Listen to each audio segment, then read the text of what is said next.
Hi traders, welcome to Market Outlook Trends, Risk Events and Trade Setups brought to you by Vantage Markets. This is a weekly webinar where we focus on the key events and themes, both fundamental and technical, driving markets at the moment.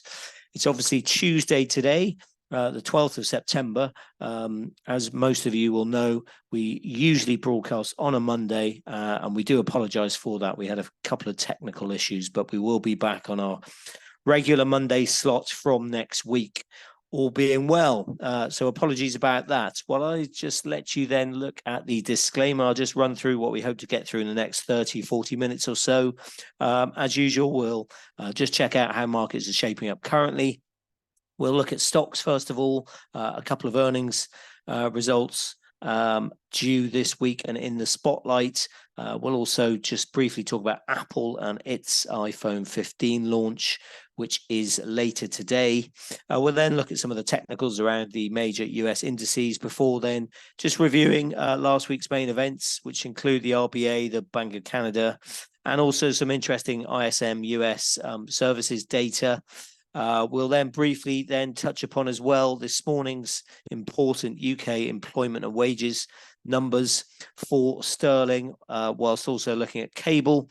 And then we'll focus on this week's main events, which are certainly big ones. US inflation data out tomorrow, and then the ECB meeting, which is on Thursday. Really interesting meeting that. Heads or tails really at the moment, pretty much, for a pause or a 25 basis point rate hike, which would likely be the ECB's final one. So interesting, few big events coming up and much to review as well. If I firstly just check out how markets are shaping up currently.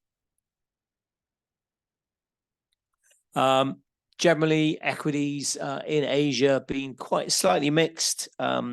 Risk assets, although mixed but generally bid. The troubled Chinese developer Country Garden is reported to have got a reprieve on its bond payments, so that has cheered mostly markets in Asia. European equity futures looking positive after Wall Street's positive handover last night. We had a big move in Tesla, up over 10%, and that being on a Morgan Stanley broker upgrade, quite a significant broker upgrade, because it raised its price target from $250 currently to $400, and it was proclaimed its top stock pick by the broker, and alluded to $500 million worth of extra revenue potentially due to some of its new developments in AI that it is, as I say, developing in Tesla. So the Tesla's big move really helped the broader indices, with other mega cap tech stocks getting a bid and, as I say, boosting the broader indices. Oil, I just want to touch on oil, has been looked at, of course, is in the news a lot at the moment. You can see this is a weekly chart and is now hovering around, hovering around highs last seen in November 2022. You can see here, this to us looks like bullish consolidation, really. We are overbought on the RSI, but potentially if we do break yesterday's high at 91.16, this is in Brent crude, then we are off to the races again and going higher. Just for, you can see, we're sort of just above now that sort of previous resistance from the January top. That's around $89. And we've also got then the 100-week moving average at 89.65, and we're just now above that 90.46 for trading. So potentially we could move up towards sort of next level would be probably the mid-90s potentially in Brent. So watch out for this, because this will potentially move other markets as well, possibly hit those net importers of oil, so the euro and the yen, but obviously boost, potentially help those commodity cyclical currencies slightly. Well, the commodity currencies especially, so the Nokia, the NOK, and possibly the loonie, although they're certainly cyclical currencies as well, and there will be worries about some inflationary pressures if Brent crude moves to the north. In FX, the big mover certainly yesterday was the yen, which soared after markets reacted to a newspaper interview with Bank of Japan Governor Ueda, who said that it was possible that the Bank of Japan would have enough data and information about wage growth to determine the trend of inflation by the end of this year. That was considered that basically Mr. Ueda is bringing the timing of revising the ultra-loose monetary policy closer, with the possibility of it ending its period of negative interest rates, yes, by the end of this year. So really interesting. The yen got a boost from that. Dollar yen sank quite sharply. And along with the Chinese authorities defending the renminbi, that really dented the DXY yesterday, especially came off its highs. And really this morning we're getting a slightly, consolidation in the dollar, and the DXY just offsetting some of those losses yesterday early anyway today. It's a busy data week, of course, as I've highlighted. And the latest releases, well, they have tended to be quite supportive to the dollar. So it'll be interesting to see whether these moves in dollar yen, dollar CNY, whether they stay under pressure. We'll look at those. Actually, we'll look at dollar yen just now. So bear with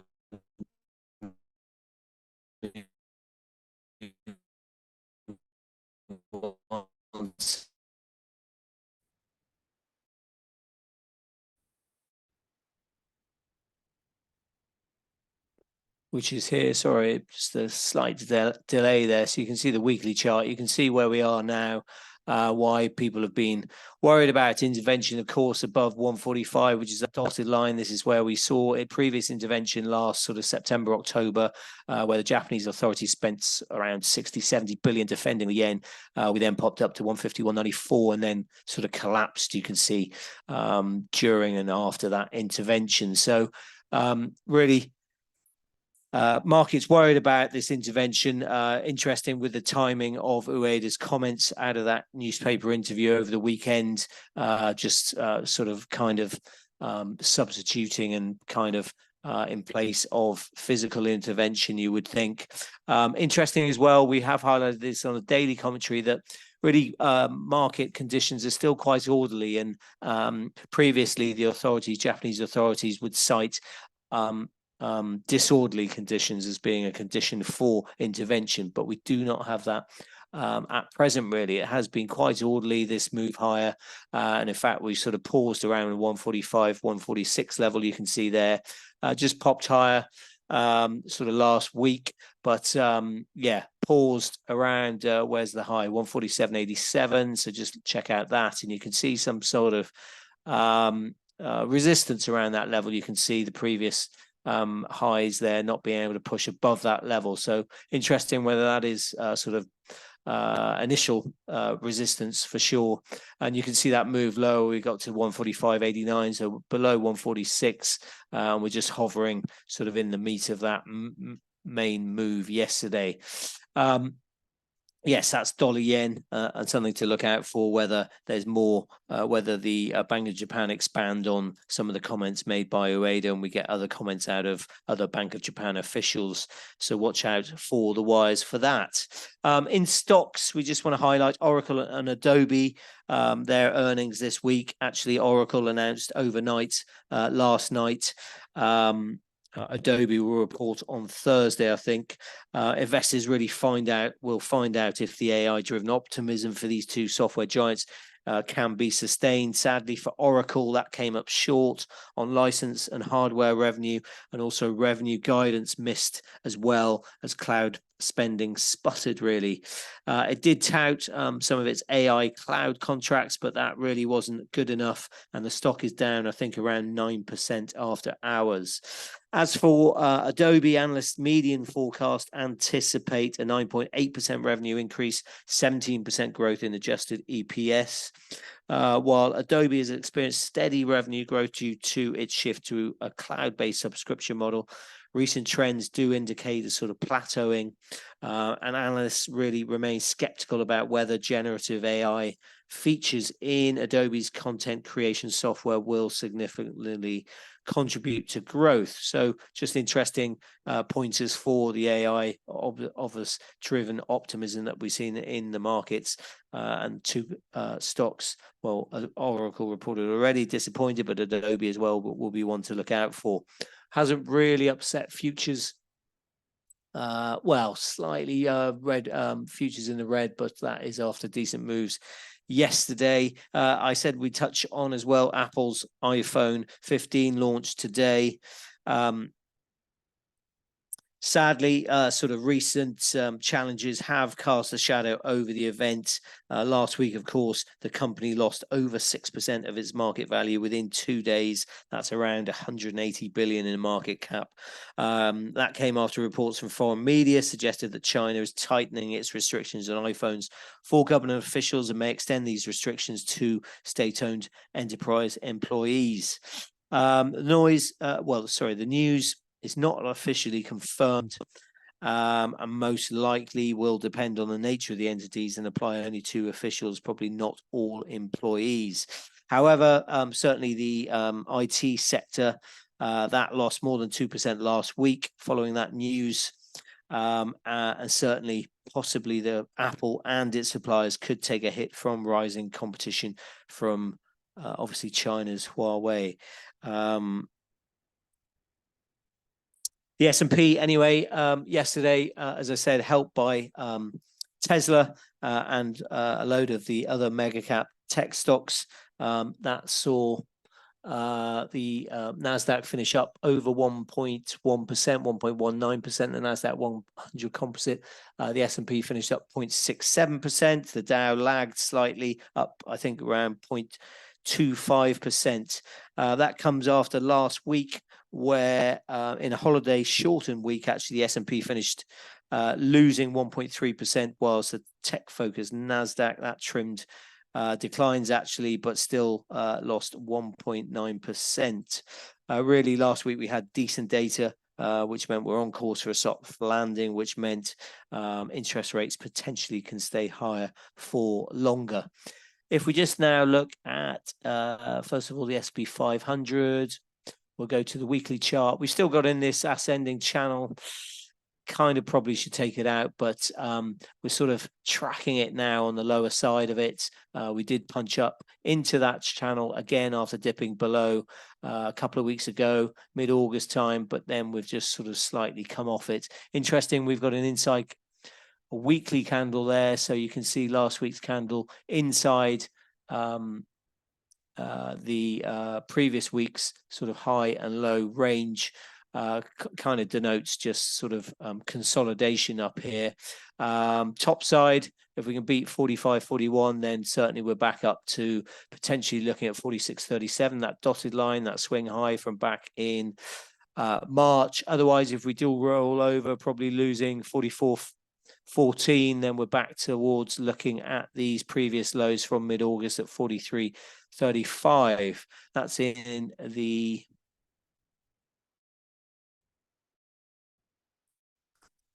S&P 500. Just go to the daily, which again you can see, well, we're tracking around the 50-day moving average. Possibly that's initial support before looking at that high at 45.41, as I said. Then initial resistance 44.30, like I said, and then otherwise we're getting towards then 43.50, that 100-day moving average. S&P, that's the S&P. Sorry, NASDAQ 100. Again, we've kept in that ascending channel, the bull channel. Probably should take it out now. But we just sort of, this pullback has been quite nice because it's eased overbought conditions, and then we've moved up higher. Again, recent highs at 15,932. That'll be a target for the bulls. Otherwise, support around sort of 14,700 or so. In the Dow, yeah, we're nestled between, we've talked about this for a while now, we're nestled between this strong Support for us now at 34,281. Well, you can see last week we tapped it. Got close to it, 34,291, but that acted as support again, and we're just tracking between this support and then the resistance above, which capped the upside over a few weeks ago at 35,492. Okay, those are stocks. Last week we did have two central banks. Firstly, we'll look at the RBA, and we have got just here the Aussie dollar chart. The RBA, as expected, they kept rates unchanged at 4.1%. That leaves the bank further time to assess incoming data. The Australian economy really experienced a period of below trend growth, and it's expected to continue for a while. Even so, conditions on the labour market remain tight. Monthly CPI in July, that continued to decline 4.9% year on year, but still remains too high and will remain there for some time. In fact, the RBA forecast is for CPI inflation to continue to decline, but will only be back within the 2 to 3% target range. Remember, that's the RBA's objective in late 2025. The bank concluded that some further tightening of monetary policy may be required to ensure that inflation returns to target in a reasonable time frame. It was the last meeting actually chaired by Governor Philip Lowe, with then Deputy Governor Michelle Bullock replacing Lowe next week on September the 18th. That's next Monday. The RBA, after the meeting, it dropped below the key 64 support, but this was mainly then following the combination, actually, of the decision as well as grim PMI figures out of China. Interesting now, we sort of looks as though we formed a base just below 64. It was interesting, actually, we talked about here whether the Aussie sell-off was actually overdone, because the bank, basically, they did keep the door open to more tightening if needed, essentially reiterating a data-dependent approach. Markets aren't pricing in any more hikes by the RBA, but that does mean to us that the room for any dovish surprises to hit the Aussie will be small. And in fact, the Aussie dollar still, currently now already pricing in, or was middle of last week, a considerable amount of risk premium related to then the slowdown in the Chinese economy. That kind of meant to us, it shows really an asymmetrically positive response to any positive news. For example, fiscal or monetary stimulus will be important moving on. And we just got that sort of on Monday. With certainly, the yen news, of course, the Bank of Japan news, and then the Chinese authorities defending the yuan as well. So that gave a nice boost to Aussie dollar. Certainly, that was up over 1%, I think, during the day at least. So it looks as though we've got a base here now around 64, just below 64. That's the new low, obviously beating that previous May low at 64.58. So yes. If we just pull it out actually to the weekly, you can see we've got a fib level. Yeah, just still probably important around 63.81. You can see that's acted as some support then.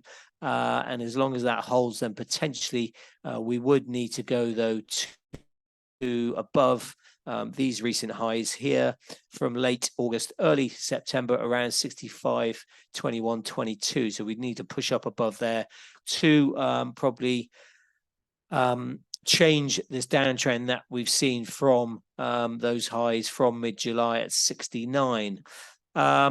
Yeah, so 65, sort of 21.22 will be initial resistance for sure.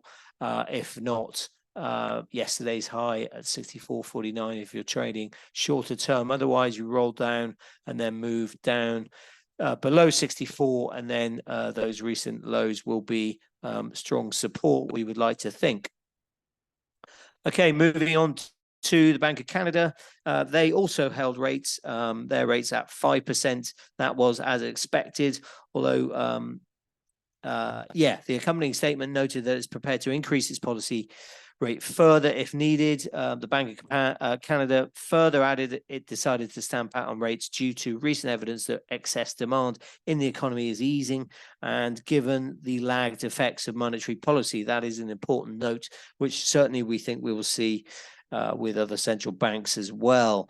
On the economy, the Bank of Canada remain concerned about the persistence of underlying inflationary pressures, and there has been little recent downward momentum in underlying inflation, with core inflation still running near 3.5%.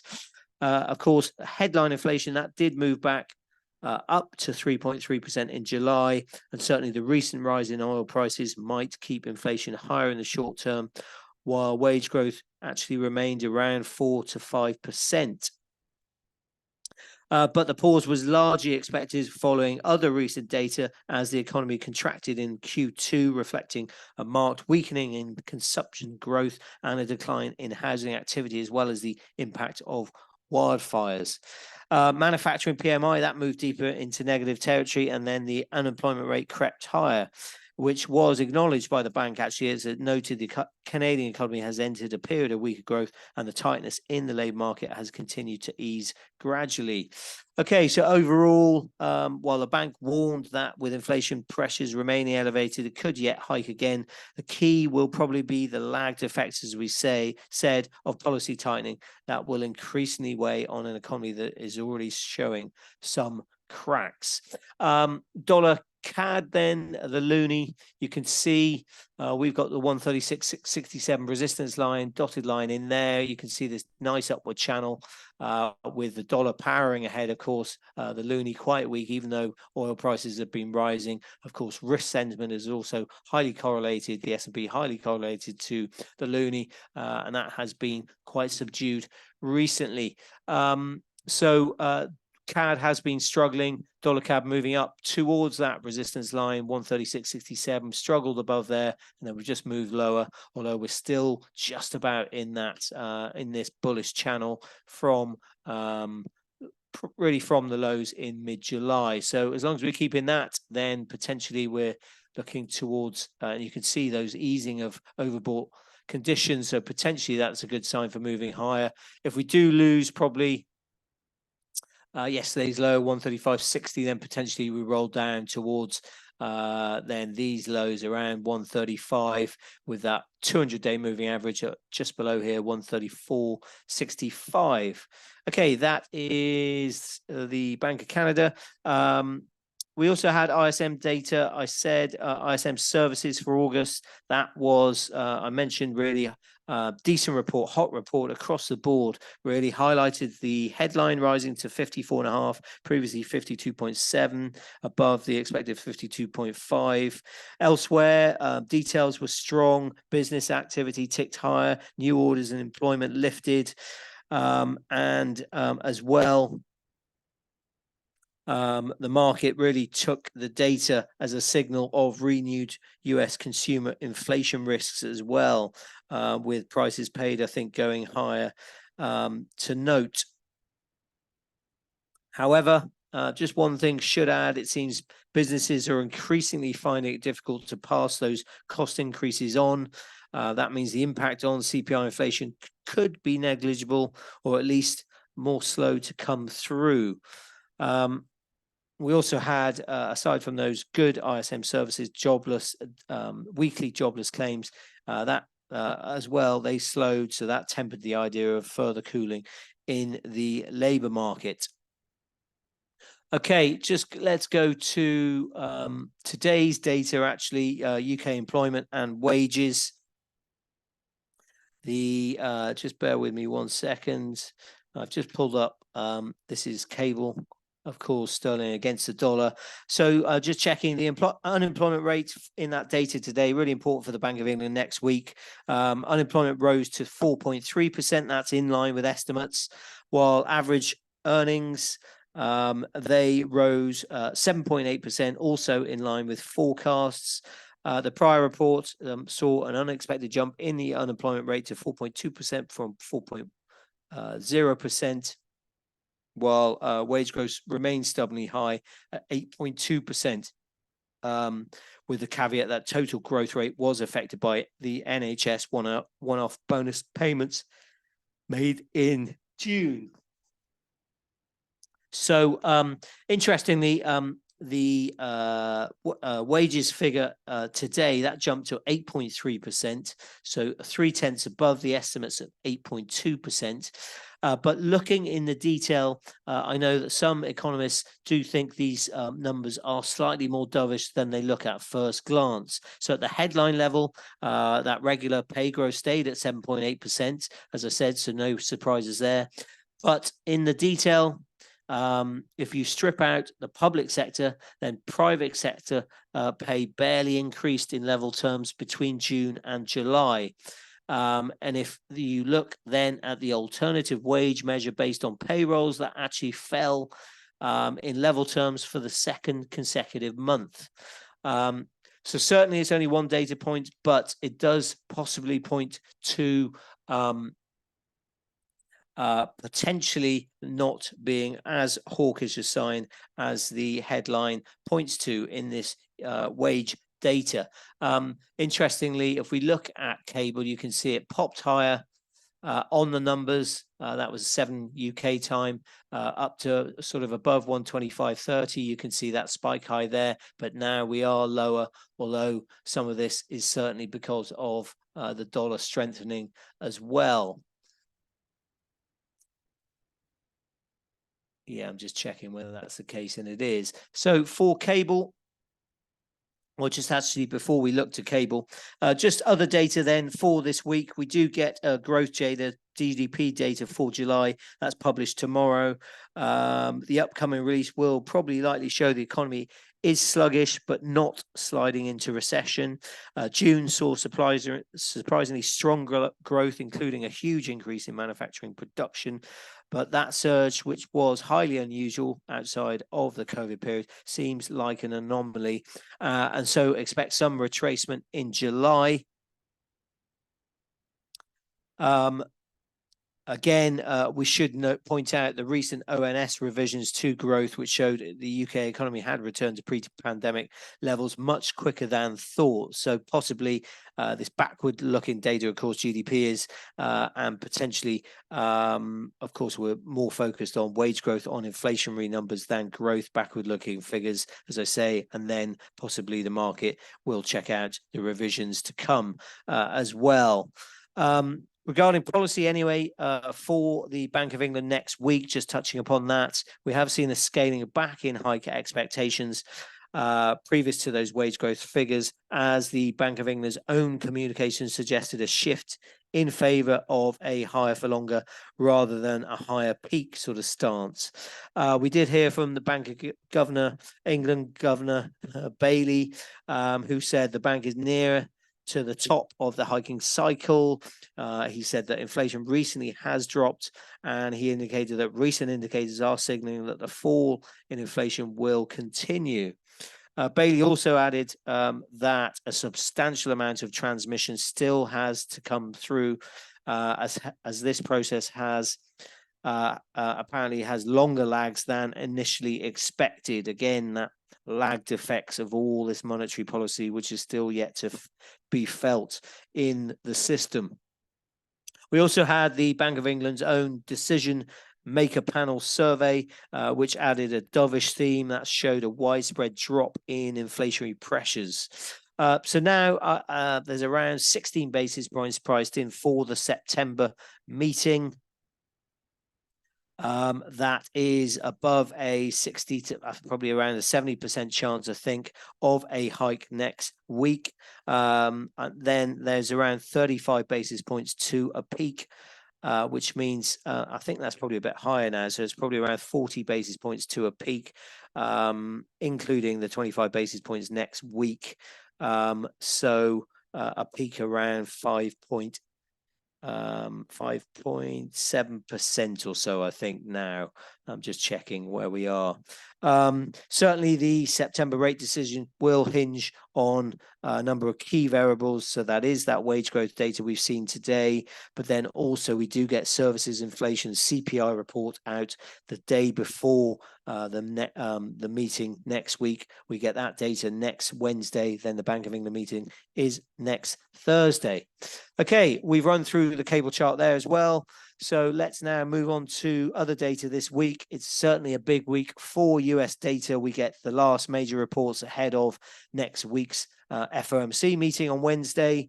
The general theme is likely to be higher inflation than seen of late versus weaker activity relative to recent trends in retail sales and industrial production, which we get after the US inflation numbers out tomorrow.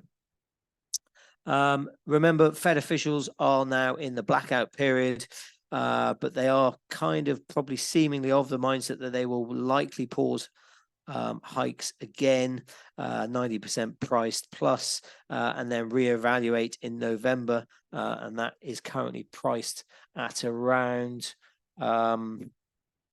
40%. In fact, let's just go to that now. I'll just show you what Fed funds futures are pricing in, which is a very useful tool. Just wait, just let me load that up now, that screen, which should be coming to you very soon. Just bear with me 1 second.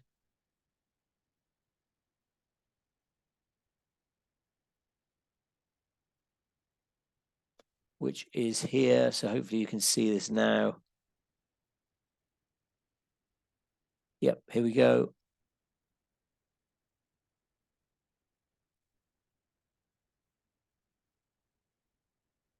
Yeah, which you can see here. Apologies about that. So yeah, we can see nailed on that they remain unchanged, stand pat at 5.25% to 5.5% for next week's meeting on the 20th, 93% chance. But then if we go to the November meeting, you can 40%, just above 40% chance that the Fed hike rates are 60, roughly 60, 40, 58, 42. That yeah, rates stay where they are or move up by 25 basis points.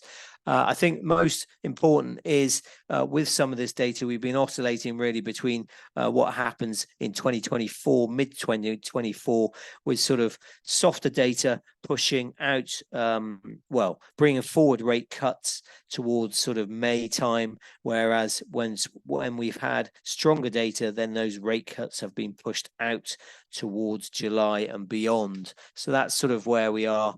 Not really changing the near-term expectations, but they may change, of course, with this CPI data. But really, it's the rate cuts and rates staying higher for longer, which has obviously been a key theme over the last few weeks over the summer, and still is currently. Okay, let's now go to. Just bear with me 1 second. I'll just show you, first of all,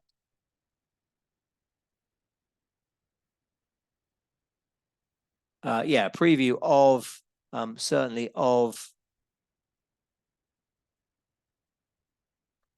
US CPI, which is, sorry, what we are getting to now. So here's a nice graphic with the main numbers. Headline CPI, that's expected to rise 0.5% in August, year on year, 3.6%. And that's picking up the pace from, well, 0.2% month on month previously and 3.2% year on year printed in July, all down to higher energy costs, higher gasoline costs. If we then look at the core, which obviously strips out energy, these volatile energy and food costs as well, that is seen unchanged on the month-on-month figure at 0.2%, and the year-on-year figure is expected to move down to 4.3% from 4.7% prior. So interesting for us, the 0.2% would be the third straight month of soft underlying price pressures. That will certainly be welcomed by the Fed. These small increases are needed to bring inflation back to the 2% target, of course, over time. But while prices overall will continue to moderate, the path to that 2% price growth certainly could be slow and bumpy. Economists reckon the ongoing decline in used vehicle prices will provide some downward pressures, but the biggest shoe yet to drop is related to housing and rent prices, where weakness from 2022, late 2022, really has yet to show up in these CPI figures. And there certainly could it start to impact in this report, but it will be interesting to see whether it's as much as markets expect. Fed officials have recently been striking a balanced approach to guiding policy. They welcome the progress already made in bringing price pressures down, but they really note that there is still further to go, whilst generally caveating their policy views around incoming data.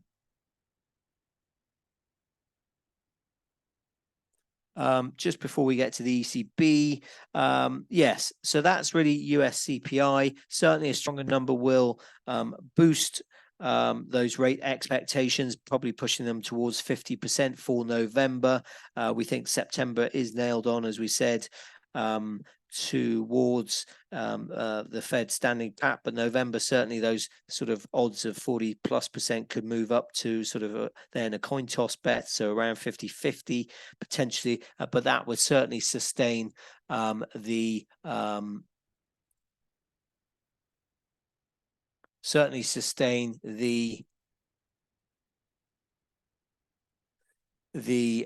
rally in the dollar. If we just look at the DXY chart now, actually, which you can see here, you can see just that pullback recently yesterday, but we are at those highs from back in mid-March, you can see. So just probably potentially resistance around this level. I've got in here a long-term fib level at sort of 105.38. That tallies with those highs from March of this year, really. So that should offer strong resistance. We've just paused around another sort of longer-term fib level, which is the 38.2 of the longer-term rally. That's a 105 or so, you can see there. So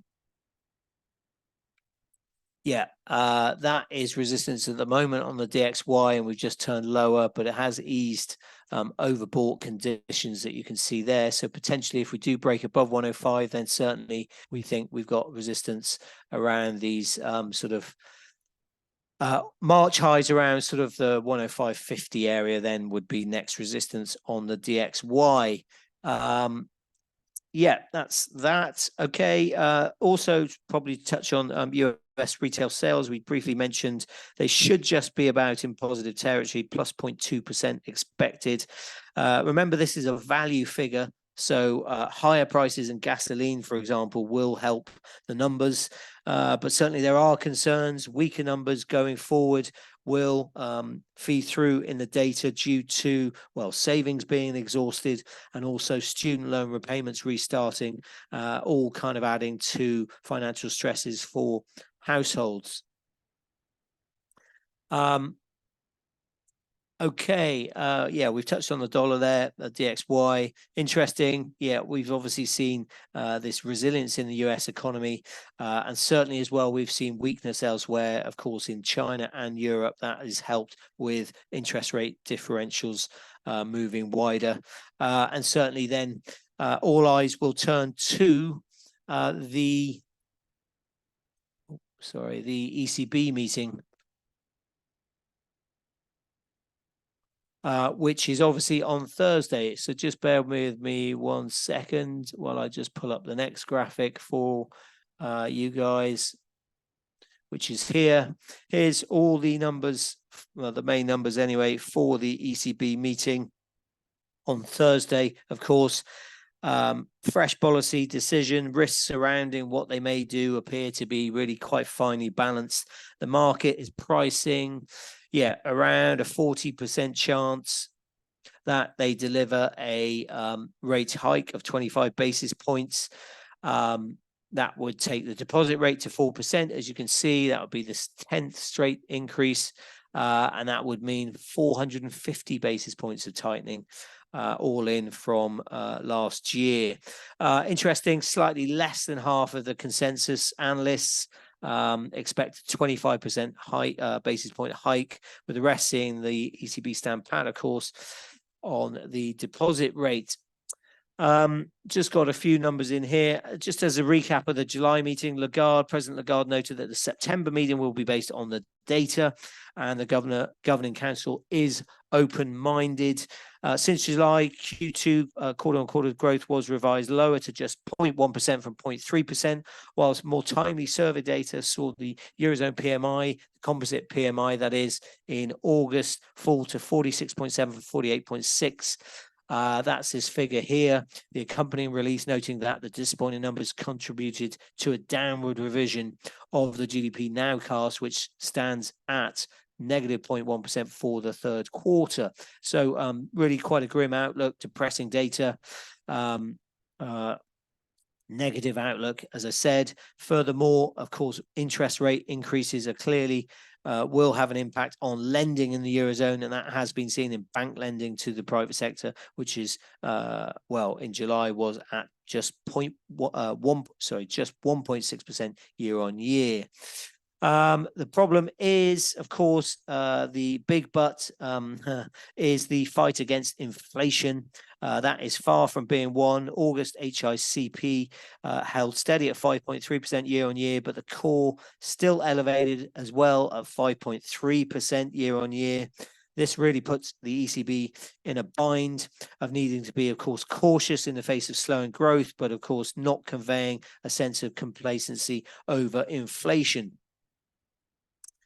And even though CPI is expected to fall throughout the remainder of the year, the ECB has been, interestingly, consistent in its messaging that it will be following the actual data rather than projections. And really such a stance, it could be argued, would suggest the bank still has one more hike in its locker. We've got 18 basis points of total tightening. Around that, I think, is sort of varying slightly up to 20 basis points by January. This, of course, has been fallen sharply as the economic data has come in and shown the picture of a grim outlook and economic data deteriorating. That has certainly then, this division between hawks and doves must be loud at the moment. As I said, those worried about lingering inflation and weakening economy, the weakening economy. Here you've got the inflation problem, 2% target, and then you've got both core and headline inflation still sticky, still above 5%. Here's another chart as well, just showing you the depo rate and then this fall off after the sort of 20 basis points or so as markets start to price in cuts through 2024. As for policymakers' guidance, well, the hawkish bodies really on the governing council, we've heard from those in the people like Casimir appear to be subscribing to the view with the former, so that's not suggesting that one more hike is still required. He said markets may be underestimating the chance of a hike this week, while Casimir, he recently said he leans towards a hike because, well, it's a more straightforward and efficient solution. Markets receive a clearer indication about the likely terminal rate. And he said we have more time to then evaluate whether inflation is on a sustainable path downward towards our target. Kind of remains to be seen how close to a consensus view these views are on the governing council. President Lagarde has continued to stress the bank's meeting by meeting approach. And if the ECB opts to keep rates steady, economists reckon an earlier end to the reinvestment process could eventually be the bargaining chip the doves would have to accept for the hawks to agree to a pause. So that's a compromise solution, potentially with a pause now with a faster runoff in the balance sheet. Note as well, we also get fresh accompanying macro projections from the ECB staff. Consensus expecting the medium-term 2025 inflation projection to be revised possibly lower, but it will be interesting whether the near term inflation projections are revised higher, which would then obviously underpin support for a hike this time around. Key question to us then, is it a hawkish pause or a dovish hike? And we kind of think the chances of the ECB skipping this meeting and hiking later, they're kind of getting slim, certainly because of the deteriorating outlook. People now starting to talk about stagflation, of course, and then we also have higher oil prices in the mix. And then, of course, we've had weakening China data and the outlook as well being quite depressed. And as well, one final caveat, of course, if we do get US data starting to turn lower, meaning the pause then comes ahead of an end of the tightening cycle in the US, that then certainly probably closes the window for the ECB in its hiking cycle. Okay, let's finally briefly look at euro dollar. So bear with me 1 second while I just pull up that chart. Obviously, the euro has been under quite a lot of pressure. We can see after printing those highs in mid-July at 112.75. Of course, euro being under pressure, dollar strong. Resilience, as I said, of the US economy and the deterioration in the European economic outlook. Nice descending channel. We're still in that channel, really. We did pop out of it briefly. You can see sort of late August, but then that 100-day moving average capped the upside. That's at 109.03, but now we're back firmly in this descending channel, this bearish channel, series of lower highs, lower lows. So really important now will be this 106.85 level. If we do move down below that, then we're looking at this low here from May at 106.35, and we're firmly still then in the bearish channel. And you can see we're not oversold as well on the daily RSI. So looks as though lower prices are coming potentially. We do have, if we just pull this back out, a long-term fib level around 106.10 as well, which is that dotted line just below that 106.35 level on euro dollar. Okay, I should have mentioned one final thing that I do have an announcement of. I did make this announcement actually last week. Let me just pull up the really exciting news, which just bear with me 1 second. Well, I'll just pull up this. Bear with me 1 second. So I'm just having a few technical issues here. Which is here finally. Let me just grab this chart for you. Well, the exciting news actually, which comes here. Apologies. Finally here, yes, exciting news. Yes, exciting markets to look forward to, of course, I should remind you of. Certainly some volatility expected around the US CPI and certainly the ECB. So just watch your trading size, I would suggest, and also your stop levels, because there should potentially be some volatility, certainly around euro dollar, certainly around the dollar generally with that US CPI report. Okay, let's move on to exciting news as well. Really exciting for our valued Vantage clients. You have now an incredible opportunity to win a fully paid trip to the UK, that trip worth around $4,000. And the trip is to attend a prestigious McLaren Gala dinner on 4th of October 2023. The winner will be treated to a fantastic 3-course meal and have the privilege of meeting the drivers from the Neon McLaren Extreme E-Team in a private meet and greet session. And then making the occasion even more special will be Vantage's global ESG ambassador, Supercar Blondie, who will also be gracing the event. And then as a cherry on top, the winner will then also get an exclusive tour of the quite remarkable McLaren Technology Centre. Check that out online. Really quite an amazing building and an amazing opportunity to visit that centre, the McLaren Technology Centre that is. So how did you participate? All you need to do is follow Vantage Markets Instagram account, have an active Vantage Markets trading account, and then submit your details via a form, which you can see on here, by the 17th of September. We will then drop, well, here are the relevant links in the chat shortly, so you can get right to it. And then the lucky winner will be contacted via email by the 20th of September. So best of luck to you with that. A really exciting trip, potentially, that you have the opportunity to win. Okay, there are the links. Please do follow us on social media, which is here, and also our daily market commentary, which is on the website. Busy few days, certainly, and sessions ahead. So good luck out there, and we'll speak to you on Monday next week.